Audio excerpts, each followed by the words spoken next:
నమస్కారం NS news కి స్వాగతం. నా పేరు ఉషా. ముందుగా ముఖ్యాంశాలు. డాక్టర్ బిఆర్ అంబేద్కర్ కోనసీమ జిల్లా ఆలమూరు మండల పరిధిలో గుమ్మిలేరు ప్రజా పరిషత్ పాఠశాల నందు 78వ స్వాతంత్ర దినోత్సవ వేడుకలు ఘనంగా జరిగాయి. ఆంధ్రప్రదేశ్ రాష్ట్ర ప్రభుత్వం పంచాయతీరాజ్ శాఖ మంత్రి డిప్యూటీ సీఎం పవన్ కళ్యాణ్ స్వాతంత్ర దినోత్సవ వేడుకలను ఘనంగా జరిపించాలని పంచాయతీలకు పాఠశాలలకు ఆదేశాలు జారీ చేశారు.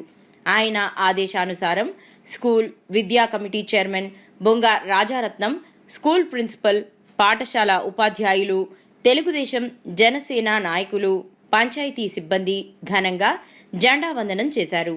టీడీపీ జనసేన నాయకుల ఆధ్వర్యంలో బాల బాలికలకు పోటీలు నిర్వహించి